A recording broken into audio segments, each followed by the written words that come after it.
But to prepare my talk, I did look up the traditional readings in the lexicon, and the two readings I chose spoke loudly to me, because to me both of them spoke about struggle, and they also spoke about prayer.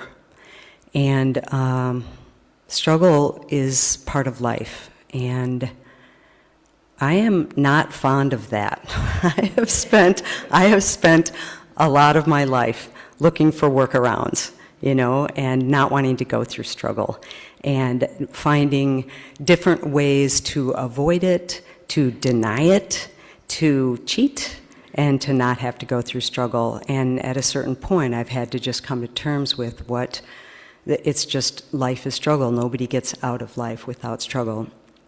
M. Scott Peck said in the first line of his book, The Road Less Traveled, life is difficult, right? And we love that book. If you haven't read it, go for it. But the Genesis passage I want to talk about, because Jacob's homecoming, he betrayed his brother 20 years earlier. And so this passage takes place the night before he's going to reunite with his brother, and he's scared. He doesn't know if he's going to be welcomed or if he's going to be killed, honestly. And so that night, he has already sent his wife and all of his belongings ahead. He was trying to bribe his brother into being nice to him, actually, is my interpretation of the story. Kind of smart. Sent him ahead, but he was alone this night, and that's when he wrestled all night with this mysterious man, or angel, as Martha pointed out, some translations say, and neither one of them gave in. And at dawn, Jacob finally said, I will not stop until you bless me. And that's when he received the blessing of a new name, Israel. And the way that I read that is that we come through struggles with a blessing. I believe that struggles change us. Well, let me amend that.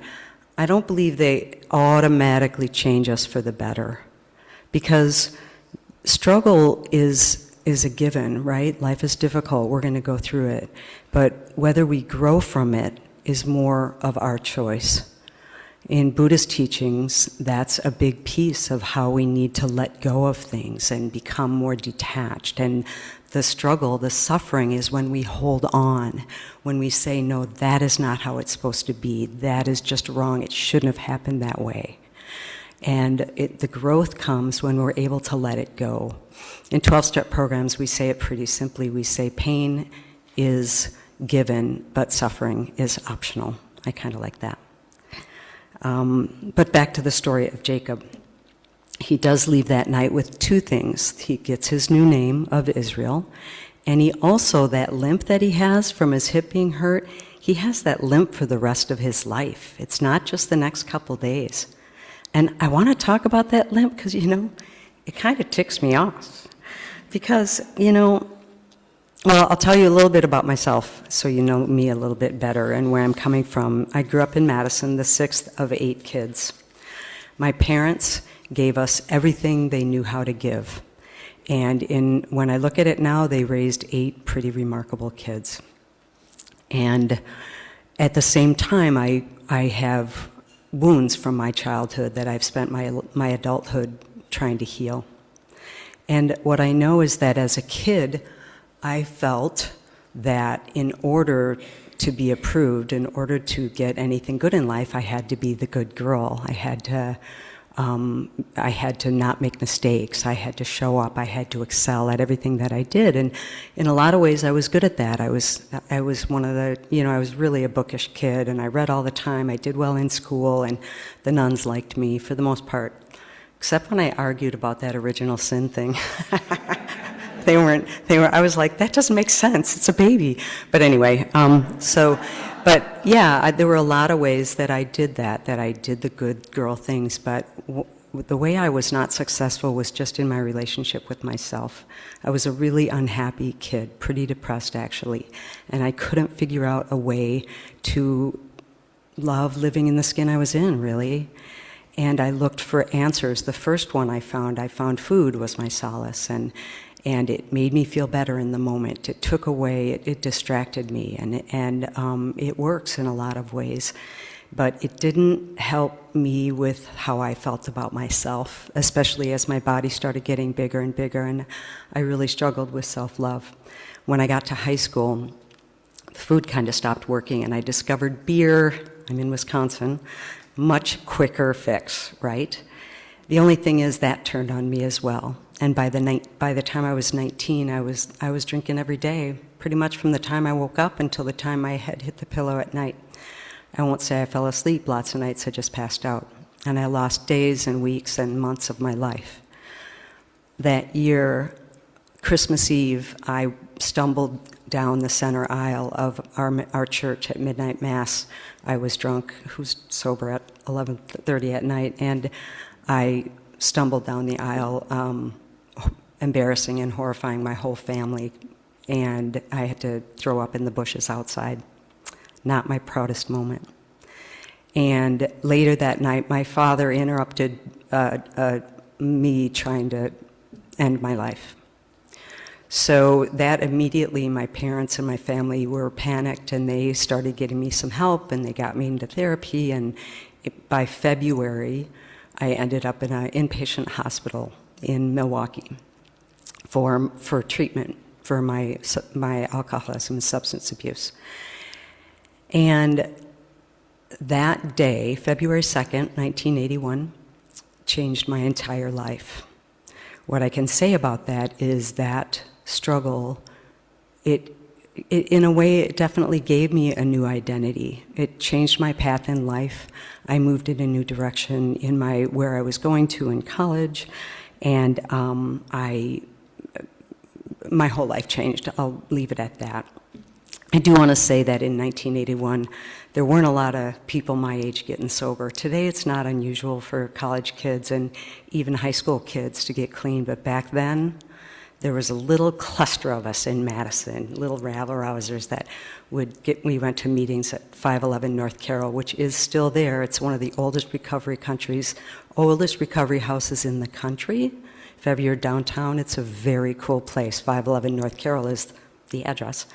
Anyway, I was a trendsetter from way back with that whole getting sober thing. And the thing about it, and this brings me back to Jacob's limp, is that I got this new identity, but my struggles were far from over. Actually, getting sober was just the very first step of needing to face all of the different things that had gone on for me that led me to that point where I was so miserable that I didn't want to live anymore.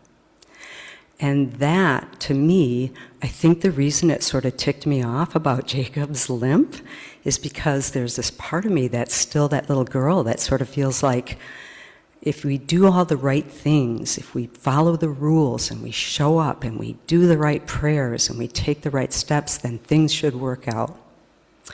And I don't think that that's how it's supposed to work. So that brings me to the Psalm, because for me, that Psalm is a prayer for help. Jacob wrestled all night long and did not quit until he asked for a blessing. He asked for help. And what that says to me is that we don't have to go through our struggles alone. Nobody asks us to go through our struggles alone. That prayer, the person saying that prayer, when we read that Psalm, it doesn't say, I have all the answers. Far from it.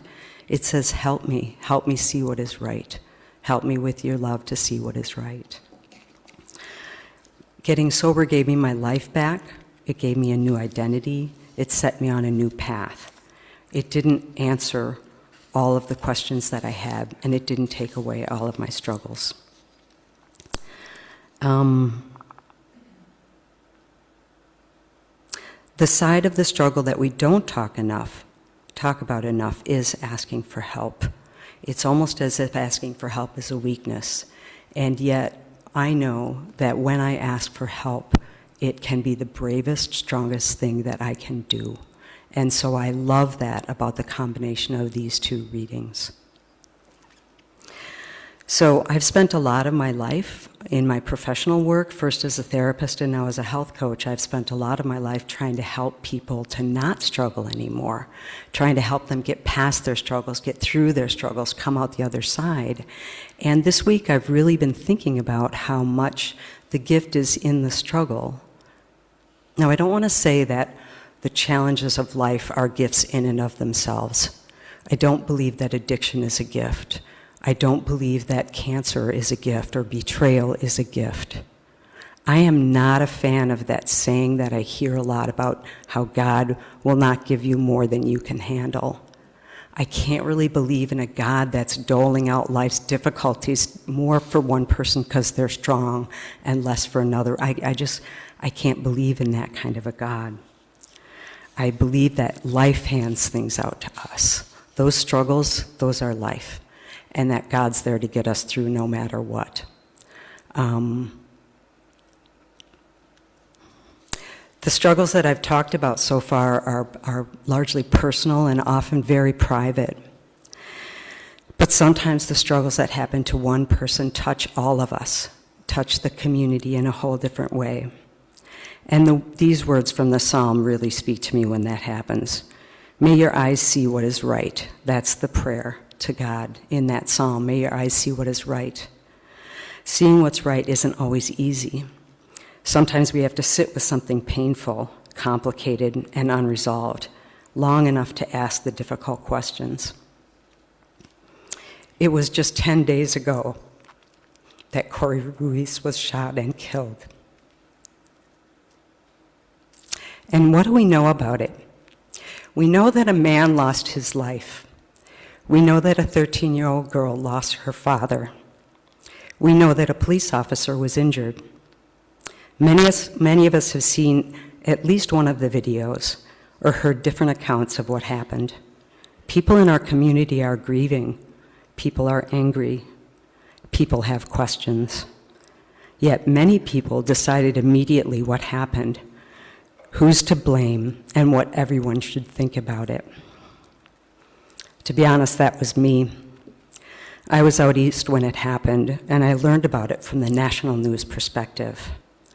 I came to my own immediate conclusions, and I felt anger and righteous indignation. I felt desire for a quick resolution and for justice.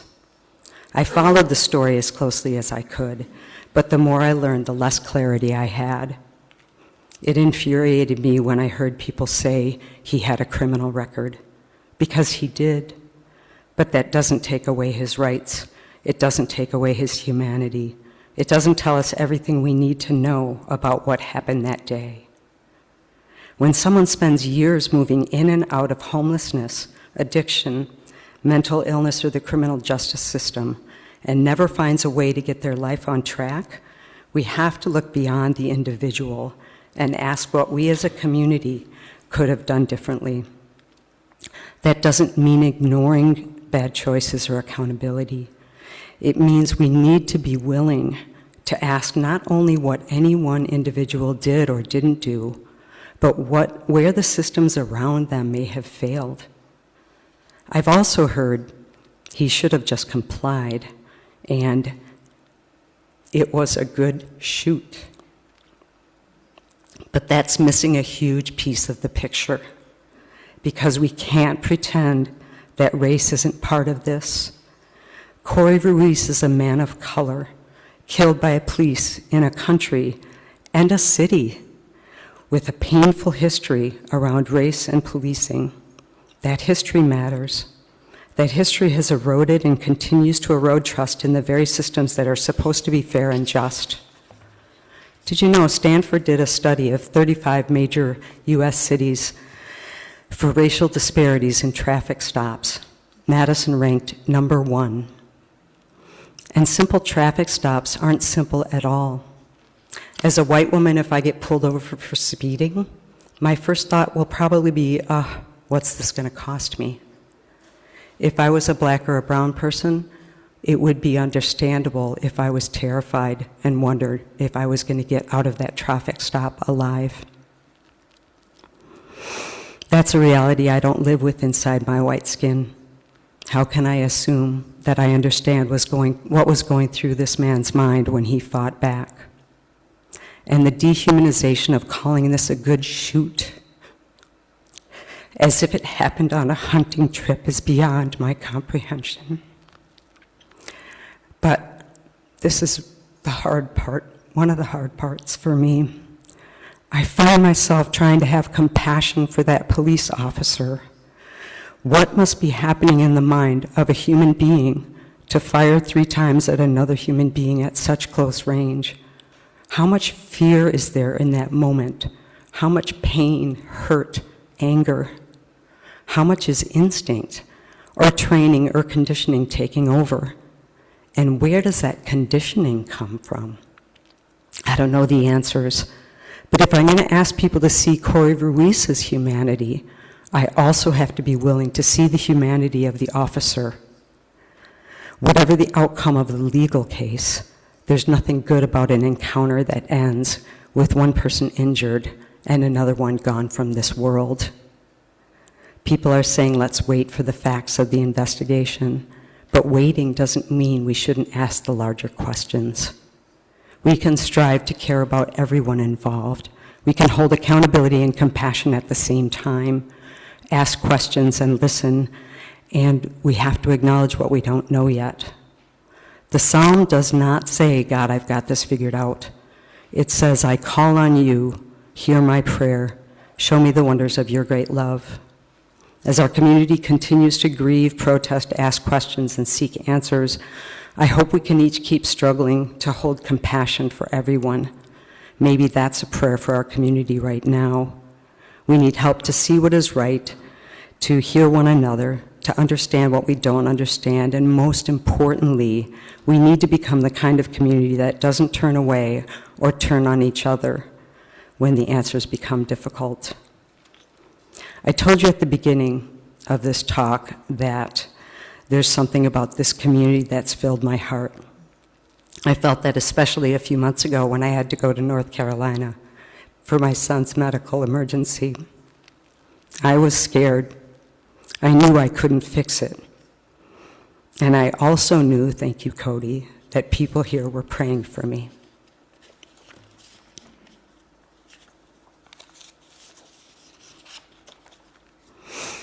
I can't tell you that the prayers made everything turn out the way that I wanted it. Ben's okay today. I just need to make sure I say that. I just had a way that I wanted it to go. But that's not how prayer works, and that's not how life works. I can tell you how important it was that I knew I wasn't carrying it alone. And that's one of the blessings we can find in the struggle. Not that the hard thing somehow becomes good. Sometimes it does, but not always. Sometimes we end up with a limp. And in that struggle, we discover who we are and what really matters. We discover who's willing to walk beside us when we limp. And that's one of the gifts you've given me here. That's what I hope we can keep giving one another, especially when the struggle belongs not just to one of us, but to all of us. May we have the struggle, may we have the courage, not just to ask God to remove our struggle, but to ask what blessing may be growing within us as we walk through it. Thanks.